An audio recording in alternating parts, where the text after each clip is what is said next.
Assalamualaikum warahmatullahi wabarakatuh. Ya, ini hitungannya episode pertama ya untuk bahas Euro di channel gua Gasenda Nur Muhammad Farhan. Nah, sebelum kita bahas-bahas jangan lupa like, comment, dan subscribe.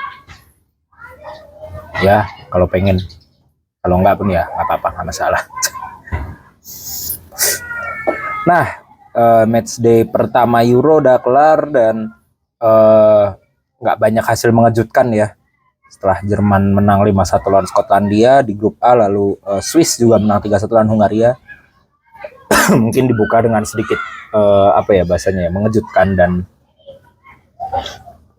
soalnya Swiss menang mutlak sih hitungannya kalau dibilang lawan Hungaria. Soalnya pas match itu emang bener-bener kerasa banget Swiss tuh mendominasi, dan bener-bener Hungaria mati kutu. Sama yang memang agak dipertanyakan adalah Spanyol yang berhasil menang 3-0 lawan Kroasia. Tapi yang mengejutkan itu bukan secara hasil, tapi secara bagaimana Spanyol bermain justru di situ.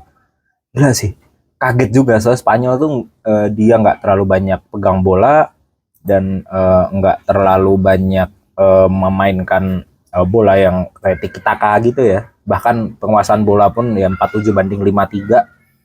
Terus XG yang cukup efektif ya, dari 2,01 dan berhasil mencetak 3 gol. Sementara Kroasia sebenarnya secara angka di statistik itu Kroasia hampir mendominasi, tapi bagaimana efektivitas Spanyol dengan Alvaro Morata, Fabian Ruiz, dan Daniel Carvajal serta bantuan dari Pedri dan Lamine Yamal tuh ini sih Pak, membuat Spanyol bagi gue cukup diperhitungkan lah sekarang, karena ternyata permainan dari pasukan Luis de la Fuente itu nggak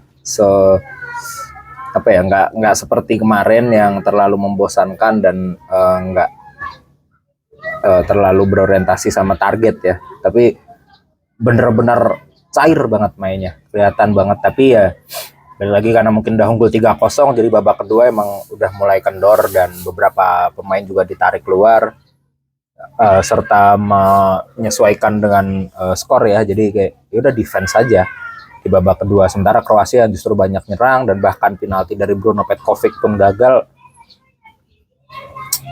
Ya ini kayak bau-bau generasi Kroasia udah habis sih. Sementara Italia yang juga sempat trending ya setelah menang 2-1 lawan Albania, dan Albania sendiri itu mencetak rekor melalui Bajrami, Nedim Bajrami mencetak gol di detik ke-23. Ini adalah rekor baru dan itu adalah gol tercepat sepanjang sejarah Euro. Tapi berhasil di-comeback oleh Italia via Alessandro Bastoni dan Nicolo Barella. Tapi yang patut dapat pujian adalah Riccardo Calafiori, karena mainnya tenang banget. Mainnya sedikit mengingatkan sama Paolo Maldini sih. Tapi ya kalau sekarang mungkin masih ya cuman hanya sekedar kayak ya nih mirip sama Paolo Maldini, just it aja gitu. Jadi bukan yang emang lebih bagus atau apa, karena era itu emang udah udah nggak bisa tergantikan sih. Tapi ya Italia juga berhasil menang, dan ini membuat di grup neraka yaitu grup B juga Spanyol dan Italia sekarang bersaing di puncak klasemen. Spanyol hanya unggul selisih gol aja. Sementara di kita ke grup D dulu. Polandia kalah 2-1 lawan Belanda. Polandia tanpa Lewandowski, dan buat gue Belanda mengecewakan sih. Beruntung bisa menang 2-1 via gol telat dari Wout Weghorst yang juga jadi super sub. Tapi menurut gue nonton full dan secara pertandingan Belanda sangat mengecewakan, terutama Memphis Depay yang mana nggak bisa memanfaatkan peluang. Banyak banget Memphis Depay itu, tapi ya terselamatkan juga oleh Cody Gakpo, kelasnya juga gila sih, sama Nathan Ake. Sementara Virgil van Dijk di luar tendangan volley-nya dan kejebolannya juga nggak mendapatkan banyak cobaan berarti lah, walaupun agak kaget juga di tandem dengan Stefan de Vrij. Tapi yang masih jadi tanda tanya adalah belum ada yang bisa jadi poros nih di lini tengah Belanda. Ya kemarin Tiani Reinders yang mana juga keturunan Indonesia, mukanya Indo banget lagi, sumpah. Itu kayak mamang-mamang anjir. Tiani Reinders mukanya sumpah dah. Itu salah satu gelandang yang kemarin di lawan Polandia itu menurut gue satu gelandang kan tampil optimal, tampil bagus, tapi keputusan untuk masang Jerdy Schouten sama Joy Firman itu menurut gue enggak banget sih si Ronald Koeman.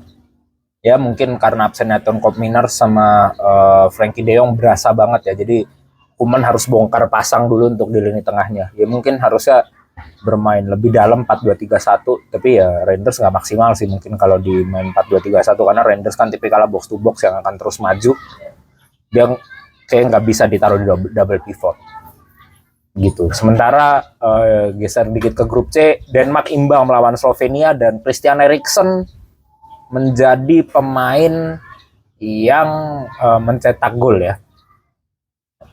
Fakta menariknya adalah ini adalah hari ke 1100 di match itu, dimana sebelumnya di Christian Eriksen ini sempat yang koma ya, pingsan di lapangan, kolaps, tapi akhirnya berhasil bangkit lagi. Kontraknya diputus Inter, tapi Brentford ngontrak, habis itu kontraknya habis sama Brentford, diambil MU dan justru masih kepake dan jadi pemain inti di timnas Denmark. Dan gue juga kaget sebenarnya, karena gue kira Eriksen yang udah jarang main di MU nggak bakal ini kepake, ternyata malah masih kepake. Di tengah kan Denmark juga mulai banyak sekarang striker atau gelandang serang seperti Jonas Wind, terus Rasmus Højlund yang lagi lumayan naik gitu namanya. Ternyata Eriksen tetap kepake untuk pengalamannya dan ternyata berhasil mencetak 1 gol, walaupun timnas Denmark itu bermain imbang, pada hasil akhirnya bermain imbang karena gol telat dari Erik Jansa. Ya, sayang banget sih Kasper Hjulmand sebagai pelatih, padahal ini sebenarnya tim juga oke banget sih menurut gua. Salah satu tim yang paling oke. Toh kita geser lagi ke Serbia lawan Inggris. Ini sebelum kurban percis jam 2. Gue sempat nonton, tapi ya kita tahu sendiri abis gol Bellingham, ya udahlah tinggal tidur aja udah. Karena Inggris nggak tahu kenapa ya, mungkin entah dia emang beneran nggak bernyali atau setelah unggul 1 terus udah, atau mental turnamennya kepake, atau ya mungkin masih awal jadi nggak mau terlalu kayak forsir. Tapi nggak banget sih kemenangan dari Inggris itu kemarin. Padahal ya kita tahu sendiri lah, di tim Inggris itu diisi talenta-talenta terbaik mungkin di dunia saat ini ya, macam Jude Bellingham, Declan Rice, Phil Foden, Cole Palmer, bahkan nggak main Cole Palmer. Terus ada Harry Kane juga, ada Kyle Walker, John Stones. Tapi ya keputusan memasang Trippier dan Alexander Arnold tidak pada posisi aslinya menurut gua ini sih nggak banget ya. Tapi kalau Trippier mungkin bisa dimaafkan karena memang nggak ada lagi back kiri yang mumpuni gitu loh, karena Luke Shaw juga masih belum sembuh, walaupun ya ada Joe Gomez sih, tapi ya mungkin nggak semeyakinkan ketika masang Trippier. Sementara Alexander Arnold, udahlah lo jangan coba-cobalah Southgate untuk masang Arnold di di gelandang, apalagi double pivot. Lu boleh masang Arnold kalau memang mau pakai 4-3-3, dia bisa lebih dinamis. Dan Declan Rice kan memang dia terhitung untuk mengcover semua lini nih, ya kan, itu nggak masalah gitu. Cuman kasihan aja Declan Rice kalau misalnya harus nge-cover tugas yang diemban sama Arnold juga. Tuh ya, balik lagi sih emang Southgate juga kayak kurang inspirasi. Ntar kita geser lagi sedikit, itu Rumania menang 3-0 lawan Ukraina. Sebuah hal yang mengejutkan karena 2 dari 3 gol Rumania juga berasal dari luar kotak penalti, dan itu emang sempat jadi match of the day ya, salah satu match of the day yang banyak orang ngomongin. Secara Ukraina sebenarnya mendominasi, tapi bagaimana efektivitas Rumania berhasil membuat Rumania mencetak 3 gol melalui Nicolae Stanciu, Razvan Marin, dan Denis Dragus. Tapi bintang di situ adalah Dennis Mann yang berhasil cetak 2 assist ya. di gol pertama dan gol ketiga. Dan blunder Lunin juga sempat dibicarakan, sempat rame juga kemarin. Jelek banget Lunin kemarin, gue juga kaget, entah efek nggak dimainin di final atau masih sakit, gue juga nggak tahu. Tapi ya itu hasil yang sangat mengagetkan sih, saat mengejutkan buat gue ya. Sementara setelahnya Bellingham mah Inggris ya, ini mah Belgia. Sorry, plesetan dikit. Belgia kalah 1-0 sama Slovakia. Terkejut nggak kamu? Saya emang enggak. Udah tahu Belgia nih sebenarnya poros dari generasi emasnya adalah Eden Hazard. Dan setelah nggak ada Eden Hazard, ya kita tahu sendiri lah Belgia kelihatan kayak tanpa arah. Soalnya di World Cup sama di Euro sebelumnya juga terlalu maksain mainin Hazard walaupun kondisinya nggak bugar-bugar banget. Apalagi sekarang nggak ada Eden Hazard sama sekali. Kevin De Bruyne juga rada stres tuh, kelihatan dia susah banget ngalirin bola. Dan agak ini juga ya, agak mengejutkan juga, Tedesco justru malah tetap masukin Lukaku sebagai starting bukannya Openda. Mungkin itu bisa jadi perubahan untuk di matchday selanjutnya. Sementara kita lanjut ke grup E ya, grup A B C D. Iya ya, grup C. Grup D berarti ya. Austria kalah 1-0 sama Prancis. Dan man of the match adalah N'Golo Kante. N'Golo Kante. Tuh salah satu pemain ajaib sih menurut gua, karena ya sering lah ada ujaran pujian di mana 70% bumi di cover oleh air, sisanya adalah N'Golo Kante. Dan itu memang bener adanya. Dia di mana-mana coy, N'Golo Kante. Dan itu yang menurut gue menyebabkan Prancis bisa bermain bagus lagi, karena ada N'Golo Kante di situ. Dan itu juga menyebabkan Griezmann yang biasanya ikut andil untuk bantu pertahanan, jadi nggak terlalu banyak turun, nggak sebanyak di World Cup terakhir ya. Dan menurut gue cerdas juga sih Deschamps manggil Kante lagi, even udah ada Tchouaméni tapi masih cedera ya, jadi gue nggak tahu main kapan dia.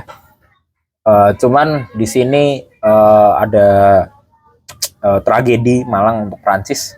Mbappe patah tulang hidungnya, berdarah, dan kemungkinan nggak bisa main sampai fase grup berakhir. Itu juga nggak tahu gimana. Walaupun ada rujukan untuk operasi, tapi pihak timnas Prancis kayaknya mau coba buat Mbappe main pakai cover topeng yang mana nanti udah kayak Ninja Turtle. Cuman itu sebenarnya berita buruk, karena lini depan Prancis juga akan kerasa banget kalau nggak ada Mbappe. Walaupun masih ada Olivier Giroud atau Marcus Thuram bisa di switch ke depan, tapi tetaplah kehilangan Mbappe itu kerasa. Nah, kita lanjut ke match paling seru sepanjang match day 1, yaitu Turki melawan Georgia. Seru banget soalnya, kayak ini dua tim nggak mau kalah dan kerasa banget. Jadi kayak momentumnya tuh selalu dapat. Cuman kayak momentum nyerang selalu dapat di beberapa menit Turki, terus habis itu Turki lagi, Georgia lagi. Cuman memang kelas dari Turki emang beda sih. Kelas yang udah lebih sering bermain di turnamen sama tim debutan tuh kelihatan banget sih. Jadi kemenangan yang layak buat Turki. Gol dicetak oleh gol pertamanya gue lupa siapa namanya. Mert Muldur yang volley, terus dibalas sama George Mikautze selang 7 menit. Terus gol spektakuler dari Arda Güler tuh sebenarnya udah bisa membuat Georgia kayak down gitu loh, tapi enggak, tetap dilawan lagi sama Georgia. Ini match gila sih emang match yang rada keren. Salah satu match yang paling keren di situ. Jadi di sepanjang Euro ini, terus bahkan Georgia pun masih cukup ngotot untuk nyerang sampai akhirnya Mamardashvili maju, tapi menyebabkan petaka karena majunya kiper Georgi Mamardashvili mau menyebabkan Artukoğlu bisa nyetak gol. Soalnya abis itu gawang kosong ya, dia lari-lari ya golin dah. Gue udah nggak nonton sih, tapi itu match seru banget sih, sumpah. Gue udah nggak bisa nahan kantuk kali ya di match-match jam 11 tuh udah bukan kayak zaman mahasiswa lagi yang istilahnya sampai jam 2 pun lu ajar gitu nonton. World Cup kemarin pun gue masih sekali seperti itu, tapi kayak Euro ini udah apa ya, paling jam 1 apa sampai jam setengah 1, jam 12 tuh baru tidur gue. Dan terakhir itu sama Portugal yang comeback melawan Ceko. Banyak yang bilang Cristiano Ronaldo nggak usah dimainin lagi lah, ngapain. Padahal sebenarnya dia juga sebenarnya cukup berguna. Tapi memang benar bahwasannya ketika nggak mainin Ronaldo itu Portugal sebenarnya jadi lebih cair. Karena kebanyakan tuh lu harus ke CR gitu bolanya. Agak menyayangkan soal